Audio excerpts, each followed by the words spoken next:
So I'm going to turn it over to Margarita, Dr. Tarragona. But before I do, I just want to say how thrilled I am to have Dr. Tarragona on our faculty at FMCA. I met her when we were just starting out as a school, and I had gone to an international positive psychology conference, and I met her and we had a conversation, and I was just so thrilled to see the wonderful work she's doing in positive psychology. She's a trailblazer and has supported over the years FMCA in so many ways. So welcome. And I know that we will have her as a frequent speaker in this series. Thank you. So I'm going to turn it over to Dr. Margarita. She is a clinical psychologist. So you can share your presentation, and then as usual, this is an Ask the Expert. So if you have questions, you can put them in the Q&A. So take it away, Margarita. Thank you. And the appreciation and affection for the Functional Medicine Coaching Academy is mutual. I really appreciate the opportunity to do many different things with you. So the idea is to give a brief presentation and open the space for questions, which I think is always the most interesting part. But I will share a brief presentation to kind of to set the stage, so to speak. As Andy mentioned, my name is Margarita Tarragona. I live in Mexico City, and I direct the Center for Wellbeing Studies at a university here in Mexico called ITAM. The landline never, ever rings, and wouldn't you know it rings now. I'm so sorry. So first, let's discuss what positive psychology is. It's often known as the science of happiness, the science of well-being, the science of human flourishing. One definition that I like is the scientific study of people's optimal functioning and of the factors that allow individuals and communities to flourish. So right from the beginning, I think you will find the connection with coaching, because positive psychology does not study psychopathology. It studies the factors that contribute to well-being, the optimal functioning of people, just as functional medicine and functional medicine coaching focus on optimizing and helping people be really well and flourish. As I was preparing this talk, I was reminded of one of my favorite phrases, which is by Kurt Lewin, who was a very famous German-American psychologist back like 75 years ago or so. And he said, there is nothing so practical as a good theory. And I think it's relevant because I would like to give you a little bit of theory or a conceptual framework, because that's what I find very useful in my work. I think if you have a map or a clear idea about what's the phenomenon that you're going to be working with, then you can come up with practical ideas, with tools or interventions or things you can do. So this is the theory that I wanted to share with you. It's not so much a theory, but a model or a conceptual model. Many of you are familiar with it, maybe. It was proposed by Dr. Martin Seligman, considered the father of positive psychology, and it's known as an acronym of the first letter of each of the components of well-being according to him. P stands for positive emotion, E for engagement, R for relationships, M for meaning, A for accomplishment. And I always like to put a little ring around it that symbolizes character strengths, because character strengths, according to Seligman, interact with and color every aspect or every component of well-being. So I'll just give you a super brief overview about these elements and why they're important for well-being, and then we'll move on to applications. So positive emotions are, positive, by the way, is not a value judgment. It's just, those are emotions that we enjoy having. There's 10 of them that are the most frequent among people in different cultures, and they include joy, gratitude, hope, pride, inspiration, awe, serenity, love. And basically, as it's pretty obvious in a way, happy people tend to experience more of these pleasant emotions than unpleasant emotions. But more importantly, there's more and more evidence about how experiencing frequent positive emotions relates to health. It's correlated with good cardiovascular functioning, with the immune system, and even with longevity. The next element of the PERMA model is engagement. You've probably heard of flow experiences, those times when we're so into what we're doing, so concentrated that time goes by very quickly. These may last a few minutes, maybe a couple of hours, but they have a cumulative effect. And over time, the more flow experiences we have, the happier we are. And flow happens when there's a certain ratio between how skilled you are for an activity and how challenging it is. If something's too easy, you get bored. If something's too hard, you feel anxious. And when there's this sweet spot that maybe athletes talk about, or the zone that some people describe, it's when there's this right balance between your skills and your challenge. Maybe some of you who are you're in training, I hope it's not the case, but I know it's often the case that maybe you feel anxious because you're still learning the skills of coaching. But once you have enough skills, you'll find that you flow in the sessions, that you say, oh, wow, time has gone by. It's almost time to finish the session. Relationships. We should do a whole series about relationships, because more and more evidence shows that the key to happiness is having good relationships with other people.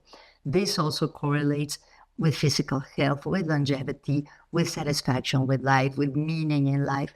It's probably at the center of every flourishing life. So we have discussed PER, positive emotions, engagement, relationships, meaning. Meaning in life has to do with feeling that our life is worthwhile, worth living, that it's good, and that we can contribute something, and also that our life makes sense to us, that the narrative of our life is understandable for us. And finally, achievement. People who set goals and achieve goals also have higher levels of happiness. And again, this is very relevant for coaching because, as you well know, one of the characteristic features of coaching is that we focus on helping clients establish their goals and walking along them as they achieve them. Seligman proposes an exercise that I like to use with my clients, which I think you'll find very similar to some of the other exercises that you do, like the Wheel of Life, maybe. She says that we should think about our well-being as what do you call what's in front of the car or in front of the pilot? Well, you know, you have these dials that say how much gas you have or how's the oil. So we could think of, when we think about well-being, as a dashboard. Think of a dashboard and try to see where are you in terms of positive emotions, how many or how frequently you're experiencing them, how engaged do you feel in your everyday activities, how are your relationships doing, how much meaning do you feel you have in your life these days, how are you feeling about your own accomplishments. So it's a way to gauge or evaluate how we're doing on these important areas of well-being. As I say, it's not the only one. There's some coaching tools like the Wheel of Life and others that are equally useful. And I talked about character strengths, which are, some authors refer to them as our superpowers. They're also called the luminous or the bright side of our personality. These are personality traits that are beneficial for us and contribute to the well-being of others. I'm sure those of you who have graduated already know the VIA classification of character strengths.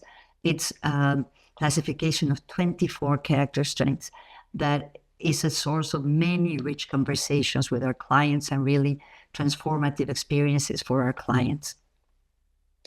So once that I've given you this bird's eye view of psychology, how can we apply psychology, positive psychology, in coaching? I think that we can do it in three main ways. One is as a perspective, as a way of looking at our clients and at the work that we're doing. Mihai Csikszentmihalyi, one of the co-founder of, co-parent of positive psychology, once said that positive psychology is a philosophical turn in that looks at or a philosophical position that looks at what is good and what is goes well in life. And it seems very simple. It may seem superficial, but I think it's the deepest conception of what positive psychology is. When positive psychology emerged, uh, the goal of it was to have a balanced science of psychology, that psychology had for a very long time focused on trauma, on deficits, on neurosis, on disorders, but there was not as much known, or there was very little known about optimal functioning, what works well, happy relationships, meaningful lives. So what they were aiming at was to have a balanced life. And what was required was to also look at the lighter, at the more luminous side of things. So there's this metaphysical or philosophical orientation towards the good. I think you will find that this is very, it lines up very well with coaching, because coaching is not focused on dysfunction or on psychopathology, but on what's actually working in our clients' lives and how we can build on that. So even if you don't know any techniques, I think if you have a perspective in which you have an appreciative eye for the client, for their strengths, for what is going well in their lives, for their successes, you're already, in a sense, applying positive psychology. So that's one way to see it, as a philosophical orientation, which I think it shares with coaching. Another one, and maybe this is a unique characteristic, it's that it's a body of scientific research on well-being. If you could look at a graph of the number of articles that have been published in peer-reviewed journals in psychology, but also in economics, for example, about well-being and happiness, you would be astounded. Maybe you had already seen, and it's like a very, very rapid growth over the years. So nowadays we have thousands of articles and thousands of practitioners all over the world who are relying on these solid, empirically validated knowledge about what contributes to a flourishing life. And the third way in which you can apply positive psychology is as a set of tools or activities, or what are called positive interventions, things that we can ask our clients to try and see if they have a positive impact on their well-being. In my opinion, these three ways of applying positive psychology are not equal in size. I think the most important thing is this orientation, then knowledge about the findings, about what contributes to happiness and well-being. And then there are some interventions, hundreds actually, but there are interventions we can learn and we can invite our clients to try. I'll go more in depth into this. So if we think about positive psychology as a philosophical perspective and as a way of being curious and inquiring, here again, you guys are perfectly suited for this, because you know that asking good questions is the hallmark of coaching. And what we do during most of the session is ask good questions. So we can inquire about what clients like to do, what they do well, what they enjoy, what they appreciate, what are the important values that guide their decisions, what are the important relationships in their lives. Again, this is very similar to coaching. It's also similar to some therapeutic models. So it's not unique to positive psychology, but I think it is a feature of it. Paying attention, being curious about what's working well or what has worked well over the years for our clients. Then if we think about positive psychology as this corpus of knowledge about well-being, I think that sometimes we can share some of this knowledge or some of these findings with our clients if they are relevant for their situation. And of course, remembering that in coaching, only a little bit of the session, maybe 20%, can be devoted to the more not exactly teaching side or education, psychoeducation, but most of the session should be in the inquiry area.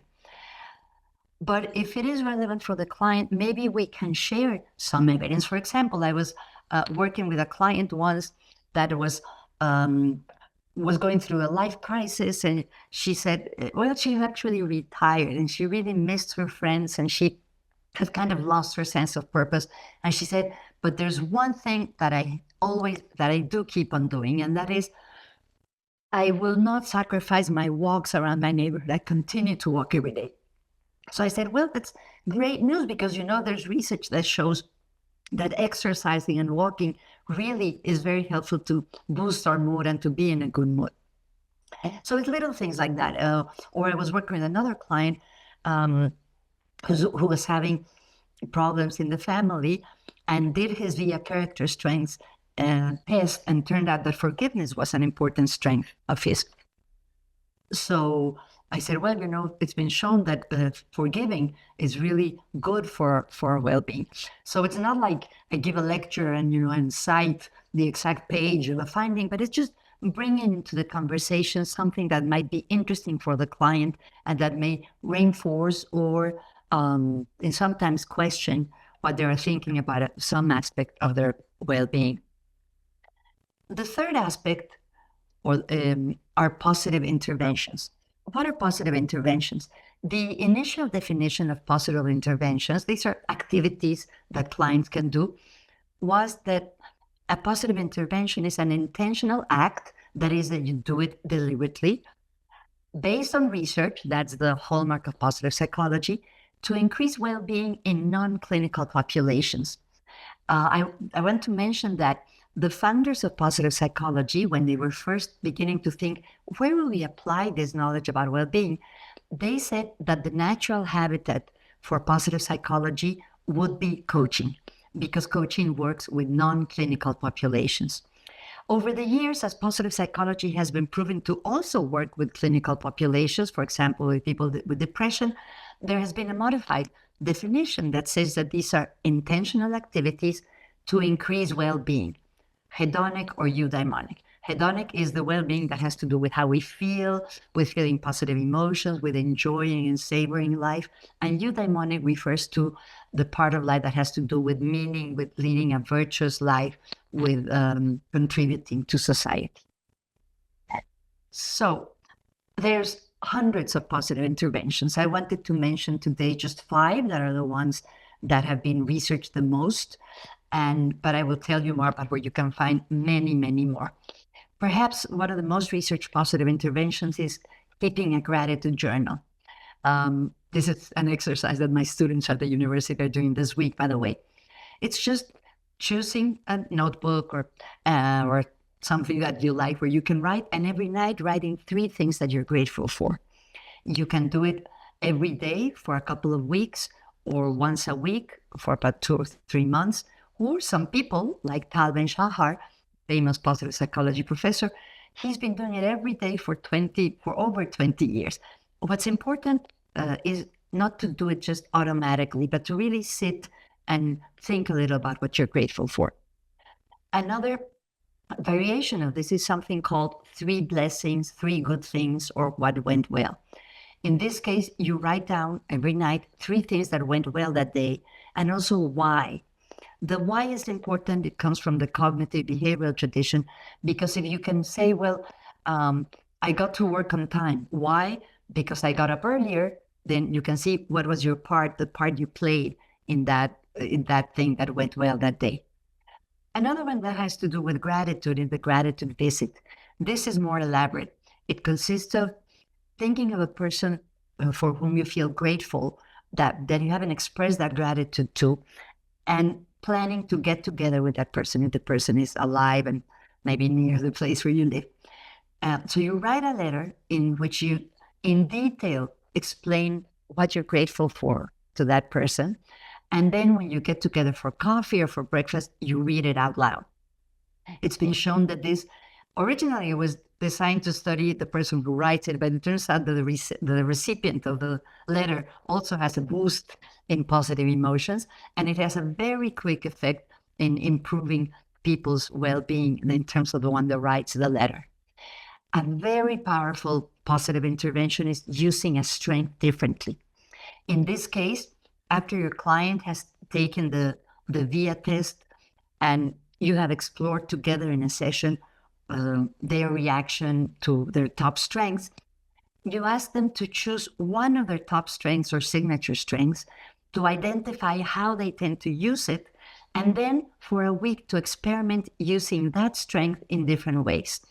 For example, I once had a client who was a medical doctor, and one of their main strengths, not surprisingly, was love of learning. So we explored love of learning and then asked them how they tend to use it, and said, well, you should see my office. I'm up to here with journals and articles. I'm always up to date. I love to teach the newest research to my students. So that was where this person used their strength of love of learning.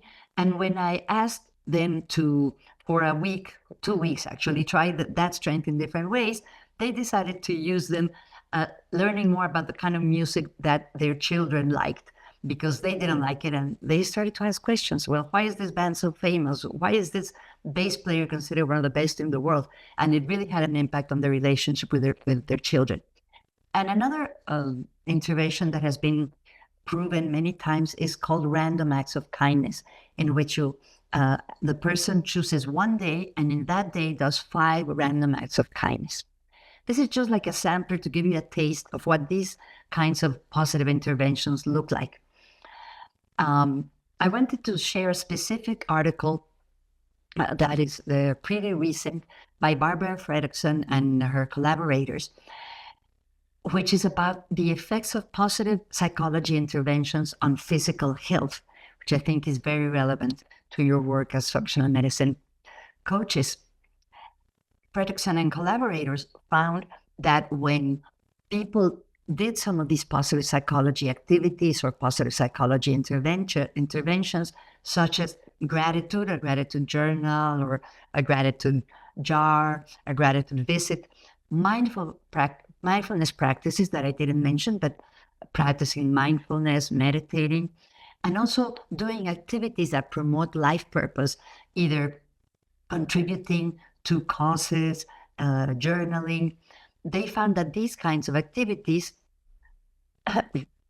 correlated with having fewer strokes and heart attacks, better heart rate variability, having a lower body mass index and better indicators of overall health, lower insulin resistance, longevity, better inflammatory markers, better immune function, and less pain and less use of analgesics. So I recommend this article. I'll send Sandy the complete reference, or if you want to take a picture of it.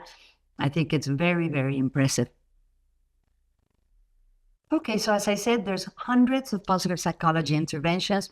This black book right here is called the Wiley Blackwell Handbook of Positive Psychological Interventions. It has really hundreds of interventions that can inspire your work. And if you're interested specifically in character strengths interventions, there's this other book, which is fabulous, by Ryan Nemick, Character Strengths Interventions.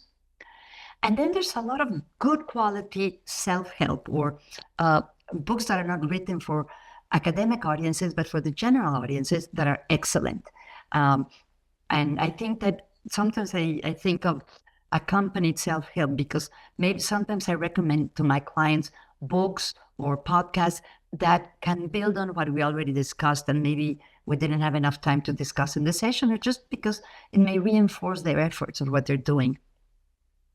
There are more books and a lot of great positive psychology podcasts that I think, and with some clients really like them. Several of my clients listen to an episode that is relevant for their situation, and then they really continue to use podcasts as a resource to gain knowledge. And there's also great apps nowadays. As you obviously know, there's apps to track how much you exercise, how much you drink, and there's apps to help you meditate. There's apps for gratitude. There's one that I like. It's called 1 Second Every Day, and you record 1 second every day, and then at the end of the year, you get a 6-minute video, and you can customize that for positive things, like record 1 second every day of something that brings you joy, or something that you're grateful for, or something that brings you peace. And that way you help the clients focus their attention on those aspects of well-being. All right, so to end, in my mind, I think of the elements of the PERMA model oops, sorry, this is in Spanish, fortalezas, mis strengths. And how can I work with them? I can explore each of them. I can share information about each of them. I can suggest a positive intervention about each of them. And I can also recommend self-help about each of them. But I don't like the grid. And you and I know that coaching is never linear. It's never like a grid. So more than that, I think of it as things that are exciting to explore. More than a grid, I think I see a collection of flyers about beautiful places to see, wonderful places to explore, to see what you will find there. So that's it on my part. And I'm looking forward to our conversation. Well, that was wonderful. It was a great review for those who are graduates or going through the positive psychology now as a student. And for those who are about to dive in, this is a great, so simple. And what I love about positive psychology is that the simplicity of it. These are theories that make a lot of sense. And I loved your presentation because you always just cut to the chase in terms of the most important things and so many practical things you can do. So we do have some questions that have come in, and let's see. Okay, so Sue wants to know, we'll be getting a copy of the slide. Yes, you will get the recording, and I think we can get the slides. Is that correct, Margarita? We can have the Yes. slides available. And let's see, what if a client expresses strengths fatigue in that they've encountered various strengths-based tools in the business setting and they aren't super receptive to these tools or methods? Mm-hmm. Good point. I would explore what were the strengths they were focusing on. Sometimes the inventories of strengths at work are more focused on the roles that you play well, whether you're an innovator or a follow through, and they can be a little different from character strengths. But also, I wouldn't push it. There's so many other things we can do that maybe just in our conversation, if we show appreciation of their different aspects of their personality or their accomplishments, their values, maybe that's enough. I think one principle in coaching that is usually helpful is not to push but to go with where the client wants to go. Absolutely. Which reminds me, we hear so much now about toxic positivity, or we have to get we're ignoring the reality, somebody's reality, which is not good. So how do you address that? Yeah.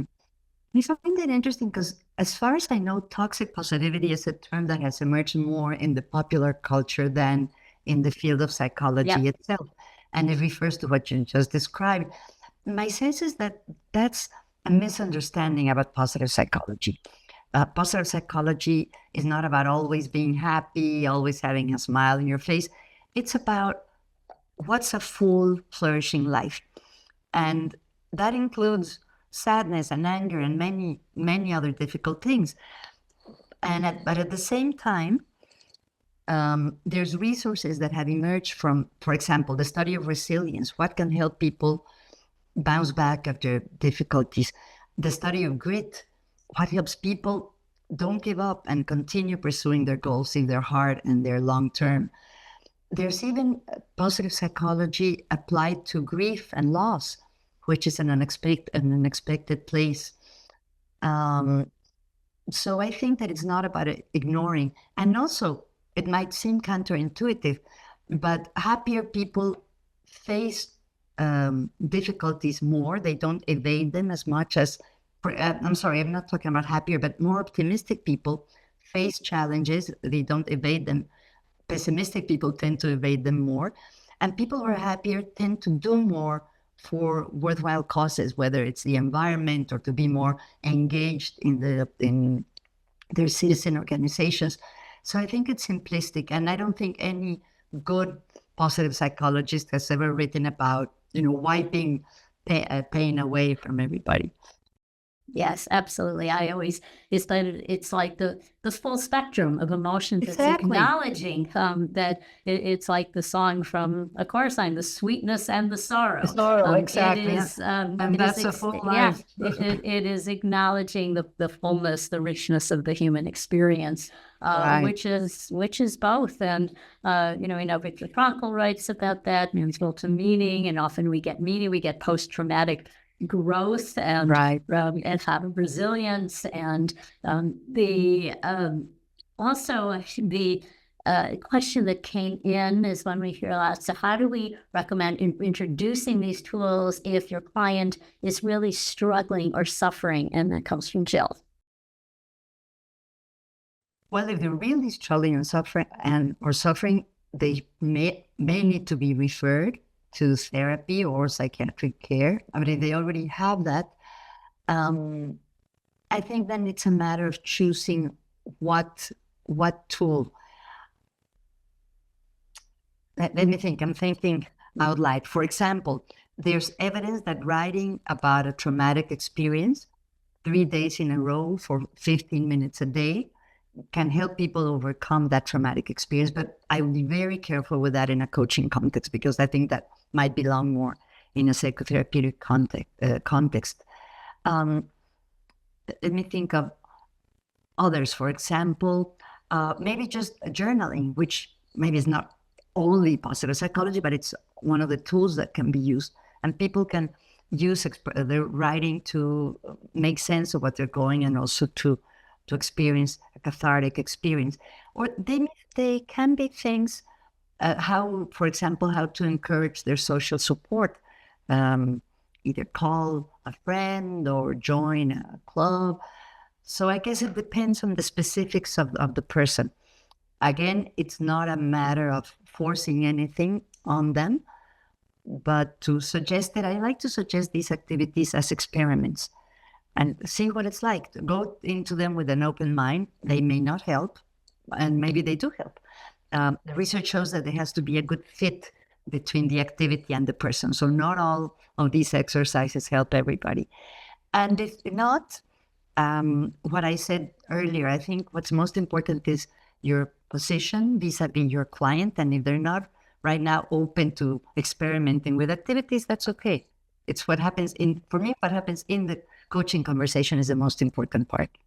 Absolutely. And that coaching conversation can be you as a coach, your reflections back. If you identify that they are using perseverance, that but they're hanging in there, or they are showing curiosity about something, or perhaps if they took the VIA, they've got a strong sense of justice, and point that could be pointed out. So, for example, they might be suffering, they might be very upset about something, but maybe it's going to turn into action in terms of something that they're going to do to make the world a better place. Or if they have a strong sense, this shouldn't have happened, it's unfair, problem solving and how they're going to deal with it. But I think there's still, no matter what is going on, there's still value in the positive psychology approach. And as you ask the right questions, they might realize something about a strength that they are acting upon, that maybe they didn't realize it. That's true. Or maybe they are overdoing a strength, which is something I wanted to ask you before we get, and I know we have Carol and the other questions that have come in, but sometimes, and I know Ryan writes about this, Ryan Nemec, that a strength can be overused. Yes. It goes too far, so that it can become something that does not serve you anymore. Can you comment on that, or perhaps give an example? Yeah, actually, Ryan Nemec talks about how this notion comes all the way back from Aristotle, who used to say that a virtue is the golden mean between two vices. And in today's conception of character strengths, a strength can be underused or it can be overused. And the golden mean is how to use it just enough. I don't think it's a point. I think it's a range, Yeah. For example, I think that, appreciation of beauty and excellence. sometimes in my own life, that's one of my strengths. I find that that becomes perfectionism. So I don't do something, I don't write something because I feel it has to be so good that I don't do it, which is much worse than a mediocre finished product. So I think that's one instance of how am I overusing this, and how can I leverage other strengths to bring this back to a better place, either humor or I don't know, for example, love. If I feel terrible if I'm going to disappoint my colleague, if I'm not on time with his paper, maybe there the strength of love. I don't mean romantic love, but just human love can overpower the need for perfectionism. So there's so many conversations you can have helping people identify they're underusing or overusing a strength, and how can they use other strengths to bring that one back to where they want it to be. Yes, that is great examples. That actually one that comes to mind. I have a very close friend, and we were talking. She was also a psychologist, no longer practicing, but her strength, she has zest on steroids. She gets so excited and so passionate. And what she was saying is sometimes I don't know when to shut up. I'm in a conversation with somebody, a friend, and I get so excited about, and then suddenly I'm forcing things on my friend and saying, oh, you should eat this and you should take that supplement, and you should exercise this, because she's so excited and she's so passionate about wanting to see her friend thrive, that she just gets carried away. And I know sometimes I'm guilty of that too with zest. So Carol says, can you talk a minute about the value of a coach guiding a client to recognize their own strengths, their own strengths and skills themselves versus the coach pointing them out? That's a great question. Mm-hmm. I think it is a very useful thing to do. As Sandy was saying, we can reflect. In my experience, just telling people that you're very good at this, or this is a strength, is not as powerful as going with them along the way as they discover them or reconnect with them. I think it is useful for us to point them out, because sometimes we have strengths blindness, but it's more meaningful when they do it themselves.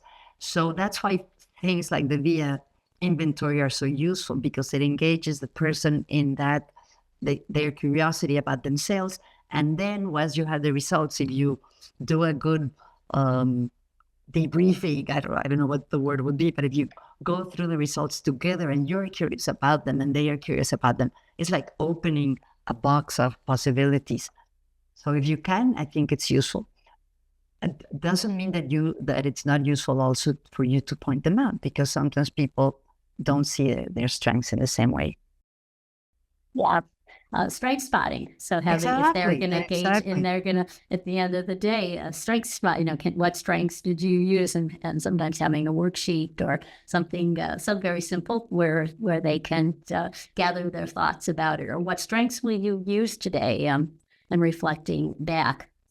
We have another. Diana says, how can I be taken seriously by clients when I ask them to do some exercises such as journaling, wheel of life? As a coach, they don't give us as much credit as a doctor. Now, can you comment on that? I think that maybe you're better suited to answer that, Sandy, because I think it's seriously, I think you are, because I think that's something that's broader than positive psychology. Or I think it's a cultural issue, how much we value different professions, and coaching is so new that I think it's gaining credibility quickly. When we think historically, it's very young, but I think it's true. It's even true for psychologists. For those of us, I don't know if it happened to you, Sandy, when you were in training or doing an internship, like the totem pole in clinics and hospitals was very clear who was at the top, who was at the bottom.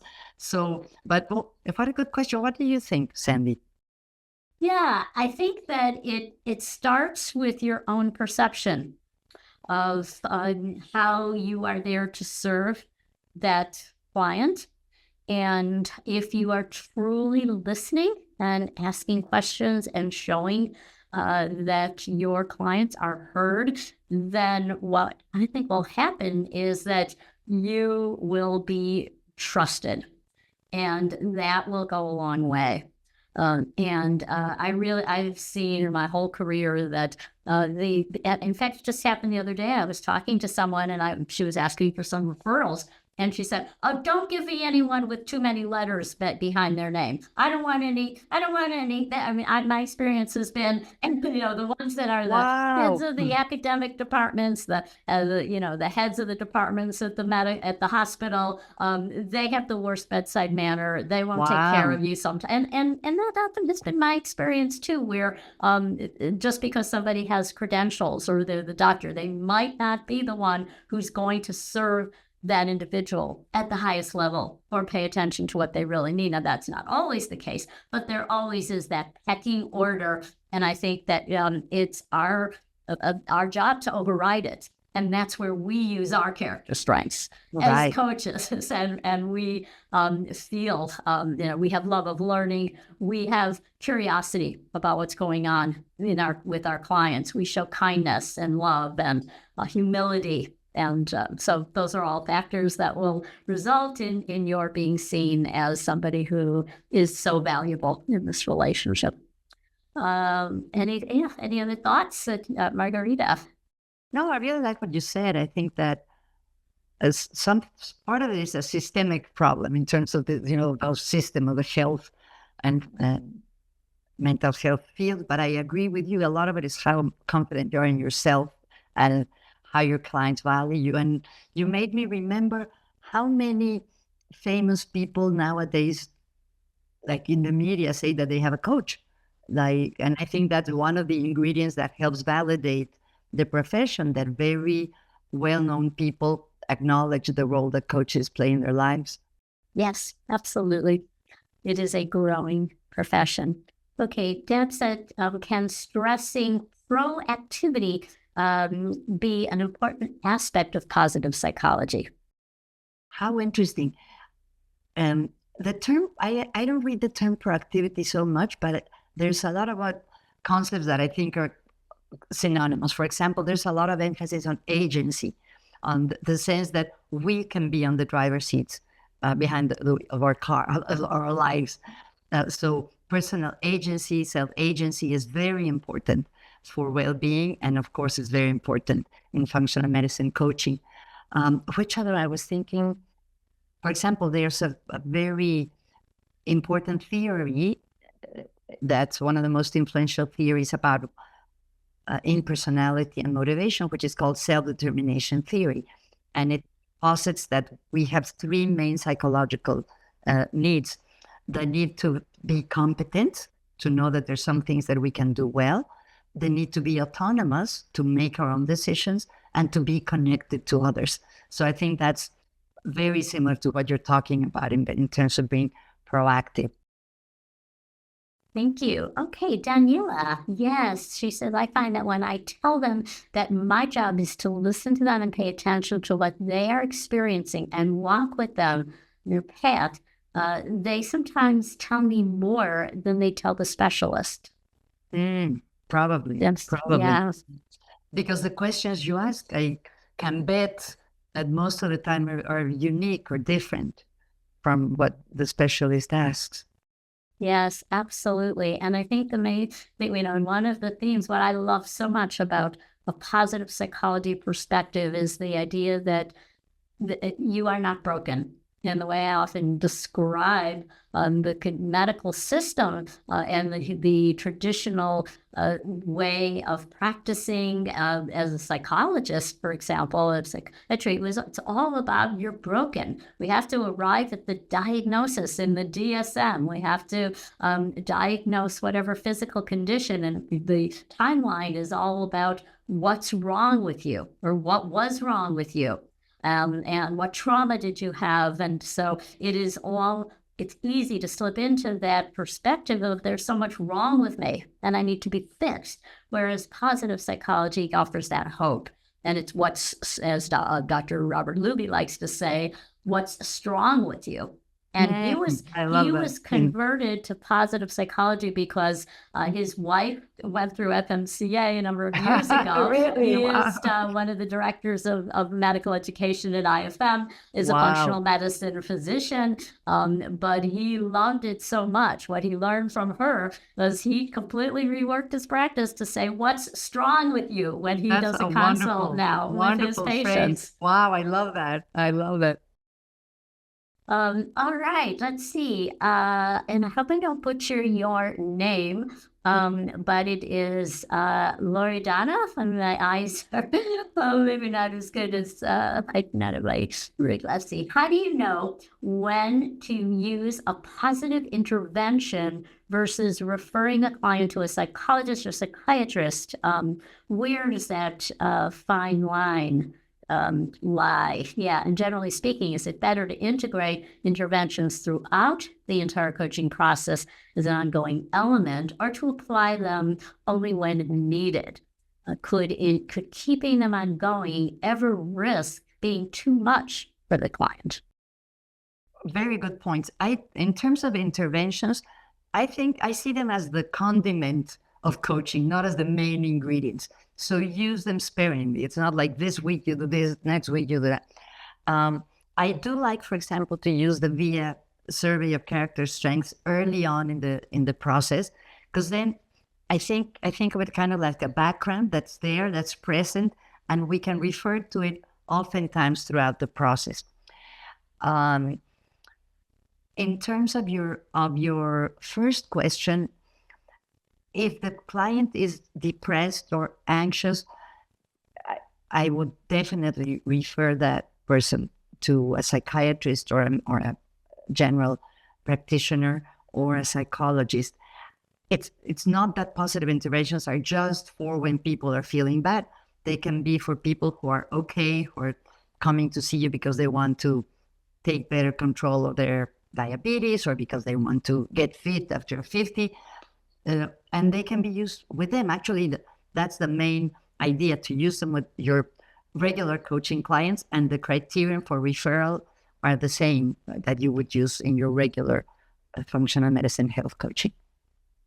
So in other words, I would not try to use positive psychology interventions to lessen their symptoms if they're serious and they merit being seen by another professional. Yeah. Oh, absolutely. And there are some good checklists that can be used that are going to be spawning red flags. When do you decide when does somebody is sad and expressing sadness, and but when they are clinically depressed and having difficulty functioning in daily activities? So Diana says, how can we as health coaches effectively use positive psychology interventions like strength spotting or gratitude practices without bypassing a client's difficult emotions or experiences? Where's the balance between cultivating optimism and holding space for struggle?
I love it.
Oh, absolutely. And an example like that, that all or nothing word, I don't see anything.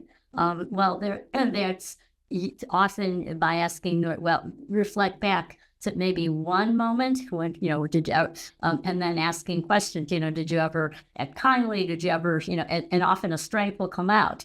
And then they'll say, oh yeah, I guess that's a good thing about myself. And they'll reevaluate that statement from all or nothing. So we will, yes, you will have access, Karen, to the VIA. That's a key part of our program. You will be using that personally. And would you then, as the practitioner, ask the practitioner to make the referral for the anxious client? On that, I think, are you saying that you would have the referral if you're working with a doctor? The doctor would make the referral. I think that's what you mean. I don't know if I can. You were clarifying. Yeah, so I think it sounds like if you are working directly in a practitioner's office, but otherwise you would do that. You would just make the referral. Let's see. I think we skipped Jill's question. What positive psychology interventions do you find work particularly well in group coaching sessions or workshops? I think, I'm sorry to repeat myself, but strengths exercises, because they can be done interpersonally, like strength spotting, for example, that Sandy was mentioning. Also, there's something called positive introductions, where people introduce themselves by sharing, if they think of their life as a movie, by sharing a scene of their life that really reflects who they are at their best. So they recount that scene, and other people say the strengths that they see there. There's many activities you can do in a group setting. If it's a group that works together consistently, you can get a group report of strengths in addition to the individual strengths. So those are some that I really like. And then there's others. For example, just yesterday in my class, I teach at a university, we were looking at positive emotions, and one activity that we did during the class was I asked students to go outdoors with their phone and to take a picture of something that evokes one positive emotion for them. And then they would share the pictures. That's like a positive emotion safari. So what else? Then there's also, let me think, there's tons of them, but I would focus on strengths one. And creating, I think, more than specific interventions, I think it's important to create context in which people can connect and talk. So either working in dyads or small groups, or work with somebody who's across the room, creating opportunities for people to talk does wonders. In my experience, once you create that context, people run off with the opportunity and they talk and talk, and you often have to tell them, okay, time to stop. Yes, so important. Okay, we have two final questions as we are coming to the end of our session, Marie, so we will try and get through them quickly. How can we apply positive psychology to help a client who lacks confidence to change, to start taking meaningful actions? And then two follow-up, and then we will call it a day for no more questions to answer. Thank you. Well, I know that another model or concept, set of practices that's very influential at the Functional Medicine Coaching Academy is motivational interviewing. And I think that it's very similar to positive psychology in many ways. So if you have a thorough interview about what's really important for the client, why do they want to do what they do, I think that's very useful. And in terms of confidence, there's a book that I really like. I don't remember if I have it here. It's called Wire Your Brain for Confidence by Louisa Jewell. Yes, recommend it. I think it's really good. Wire Your Brain for Confidence. It can give you ideas, and maybe your client would like to read it and then discuss with you what applies to them. I don't know if I responded. Okay. No, sounds good. Okay. So, and by the way, if we have to cut this off for the sake of time, we will make sure we can answer these questions that have coming in. Thank you for all these questions. They're great. Jane, how do you handle a client who's questioning their top character strengths from the VIA survey? For me, this is my personal take on it. For me, the person always takes precedent over the survey. So the first question I ask you, what do you think of the results? Do you feel they're a good portrait of you? 95% of my clients say yes. But if they say no, then I ask them, what would you have said? Or what do you think is your top strength? So I would never say, you're wrong and this is right. And then go into a conversation about what do they think are their top strengths and what do other people maybe see as their strengths. So I think that's because there could be, that psychological measurement has some degrees of confidence, but there's always some error. And unfortunately, that client might be the one for whom the questionnaire was not as valid as for 95% of people. Absolutely. And usually people take it again and always, it may not be exactly number one, might be number two, but they're typically, as the top. Okay. Do you have a helpful method of coaching, for holding space for someone expressing sorrow about a tragic, sad situation, to give them time to express it, and then continue coaching them without leaving out scope of practice? Wow, that's a very complicated one to address at the end. Yeah. I think that it is, in a nutshell, I think that is possible, but it depends on the context, the intensity of the grief, because I think it is possible for people to talk about something painful and then move on to what's the main goal of coaching. But if it's something really tragic or dramatic, or if they're right in the midst of it, it may not be the best time to continue. Right?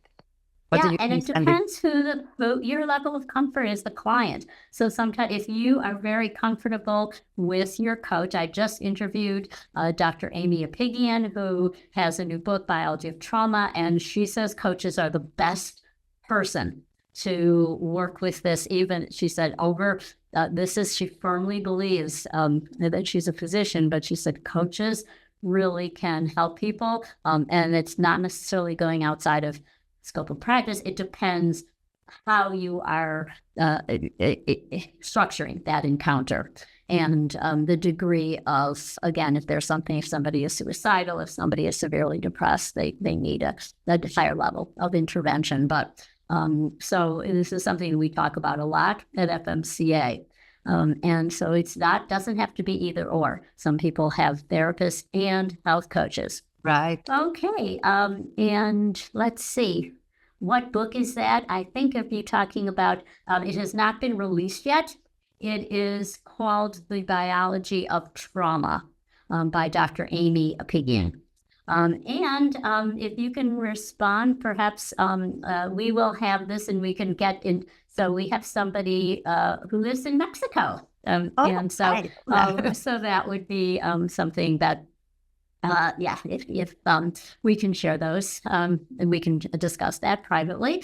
But I just want to acknowledge and thank you, Dr. Margarita, as My usual. pleasure. That was fabulous. To be continued as we go further into this topic. I think this is something that really can set you apart as a health coach, knowing and practicing positive psychology and knowing when to use it yourself. I'm in this t-shirt, I should explain, because I was working out and I wanted to reach it. I put on a heavier plate. This was a higher weight for me.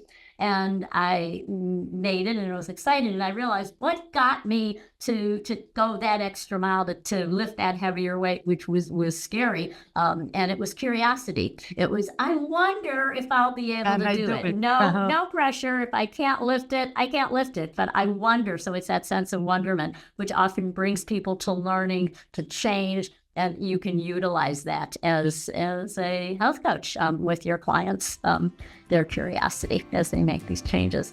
So thank you so much. Thank you, everybody who attended our Ask the Expert. Bye now. Bye-bye.